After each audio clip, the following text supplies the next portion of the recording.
N.K. Preamachandran ji. Thank you very much, Honorable Speaker, sir. Sir, I am extremely thankful to the Honorable Speaker for allowing me to initiate the discussion on Ukraine crisis under Rule 193 of the Rules of Procedure and Conduct of Business in Lok Sabha. Sir, for last more than 2 years, the world is grappling with a scourge of unimaginable magnitude, the COVID-19 pandemic. This once-in-a-century global pandemic has devastated the lives, livelihoods, economics, health, social security, education, and almost all conceivable human endeavors. While the pandemic still shows no sign of abating, the world is face to face with another catastrophe of almost equal magnitude. Sir, the simmering discontent on various issues between Ukraine and Russian Federation erupted into a war when the Russian Federation declared a special military operation in Ukraine on 24th of February 2022. Sir, the Honorable External Affairs Minister Sri Jaishankarji has placed a statement before the Lok Sabha on March 15, 2022, in which it's a lengthy statement of the Honorable Minister. I fully welcome and appreciate the statement on behalf of Government of India placed before this House.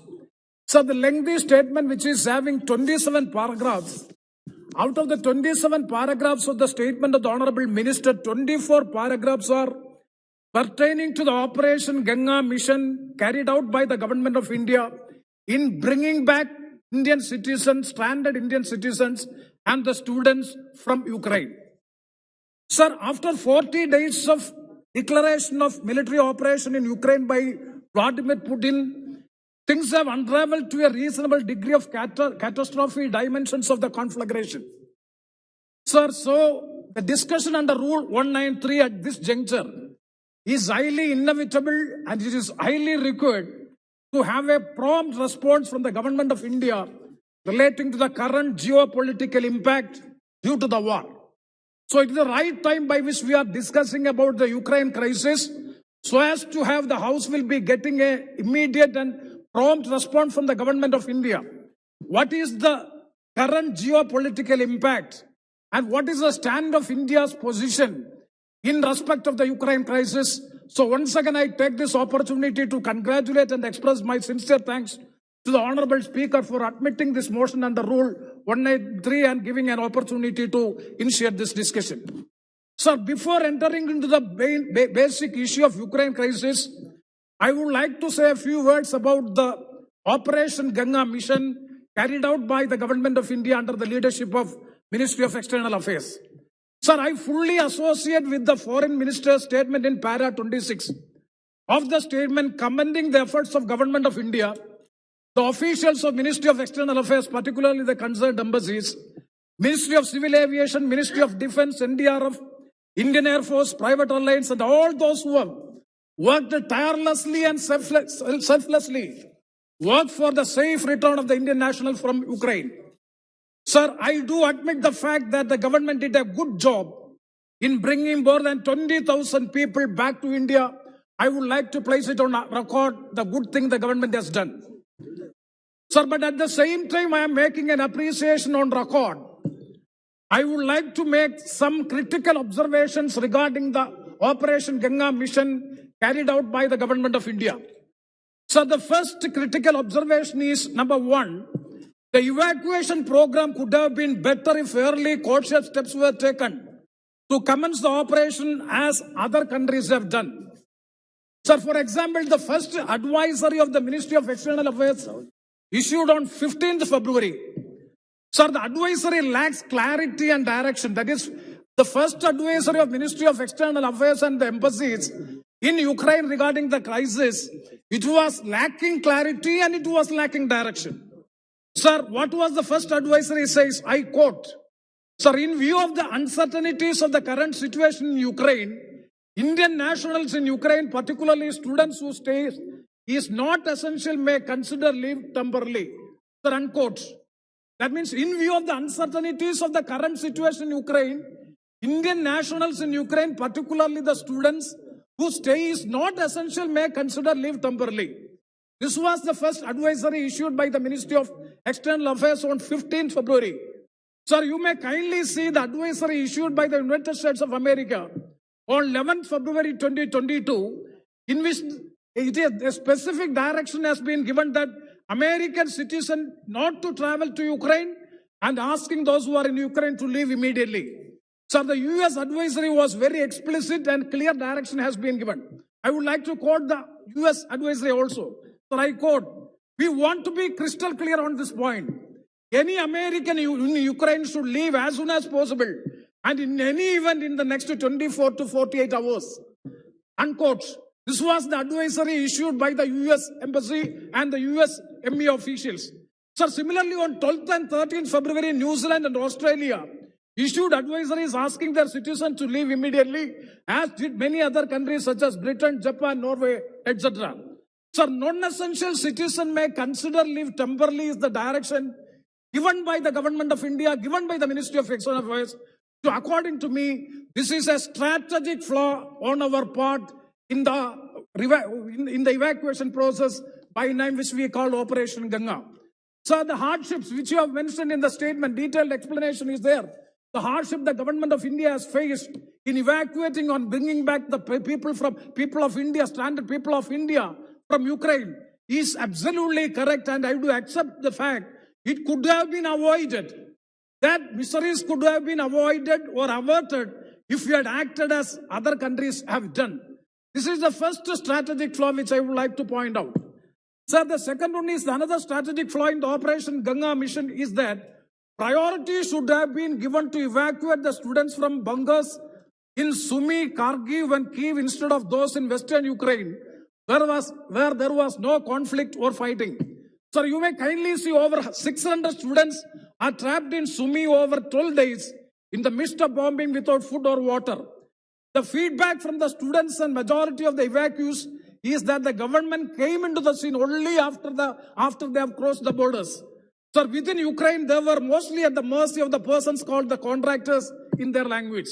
So, sir, when we take pride and credit in the evacuation of more than 20,000 people back to India, we have to introspect ourselves that whether we have acted promptly in time, that has to be introspected by ourselves, for which a critical analysis is required. That is the second drawback or second strategic flaw on the part of our side in evacuation process. Sir, with these students back to India, now the government's priority should be how to recoup the loss to thousands of these students. Sir, I would like to request the Honorable Health Minister to resolve the matter of students as soon as possible in the interest of these young citizens, because they are in big trouble. The issue of the students who have already returned from Ukraine, most of them are medical graduate students. Their issue has to be dealt with and is to be resolved. I think that the government of India should take initiative in resolving their issue with National Medical Commission. The Health and Family Welfare Ministry has to take the initiative. And further, sir, it would be unfair on my part if I do not mention the name of Naveen Shekarappa, sir, who tragically lost his life at such a young age in Ukraine due to injuries sustained due to the shelling. Sir, his parents donated his body for medical research. Overcoming their irreparable loss should remain a lesson for all of us, and bow in reverence to these parents, because they have done a wonderful thing, and that loss has to be mentioned here. So I salute the parents for the wonderful thing which they have done. Sir, the next point, this is regarding the Operation Ganga mission carried out by the government of India. A critical analysis definitely is required at the time when we appreciate the earnest efforts taken by the government of India. Critical evaluation of the program is highly essential so as to have a lesson in the future programs. So definitely such an evaluation would come. I hope that it would come from the Honorable External Affairs Minister, the Foreign Minister. So now coming to the second point which I would like to make under 193 discussion is the diplomatic stand of India in the current crisis. Sir, I know it very well that it is a tricky position. Sir, analysts and experts were initially of the opinion factoring in only the relative size and strength of the two warring parties. Sir, but the situation is drastically changed after 40 days. Sir, Ukraine is not the only casualty in this war. Ukraine and Russian Federation have forages between being granaries of several nations in Asia, Europe, and Africa. Sir, the war has disrupted the supply chains and created conditions of acute shortage and severe inflation and hunger. Sir, the ongoing war, in fact, has worsened the situation, already under severe stress due to the damage caused to the lives and livelihoods due to the pandemic, COVID-19 pandemic. Sir, the special military operation by the Russian Federation on a sovereign nation has brought swift retaliation from the Western nations supporting Ukraine. Sir, there has been a flurry of economic and trade sanctions against the Russian Federation, which are severest since the World War II, which happened more than 80 years ago. Sir, the geopolitics has literally polarized with the collective stand of NATO with the West and Russia with its supports mainly from the East. Such a polarization has already come into place. Sir, at this juncture, India's political stand in this issue is of paramount importance and significance. Sir, our Foreign Minister Sri Jaishankar ji had reiterated our stand on Ukraine conflict as, I quote, steadfast and consistent, and he stood for peace. I fully agree, unquote, I fully agree and I appreciate the stand taken by the government of India in the Ukraine crisis. Whereas the US President, Mr. Joe Biden, has criticized India's position or India's stand as shaky. And sir, even the recent days, the countries belonging to the West, they have even cautioned India about the attempts to circumvent the financial sanction which they have put in the Russian Federation. That caution has also been given from the West that has to be taken very seriously. Sir, this could be attributed, this caution, I'm not using the word warning, maybe the caution given by the West, even during there with so many eminent personalities have already visited our country, and there all these eminent foreign officials were here in Delhi, our national capital, and also indirectly it is a warning or cautioning government of India if you are circumventing the financial sanctions put in on Russian Federation. Maybe because of the three reasons. Number one, sir, in early November 2020, India voted against Ukraine. Ukraine sponsored a resolution in the human rights violation in Crimea. That is the controversial place. And number two, India's abstention from voting in the UN Security Council and UN General Assembly in the Ukraine issue, which might have upsetted the anti-Russian camp, and we have seen to be projected as a supporter of the aggressor and losing our democratic credentials. That may be the second reason. And the third one is, sir, the India statement at the United Nations lacked the condemnation of the Russian attack on Ukraine, which the President Vladimir Putin called as a special military operation. These might be the reasons by which this observation has come from the West. Definitely that has to be cleared. Sir, it is a very interesting geopolitical situation prevailing now in the world. I think this is my common parlance. I'm not an external affairs expert or a foreign affairs expert, but to a common man, I would like to think it's very interesting position now, present geopolitical situation.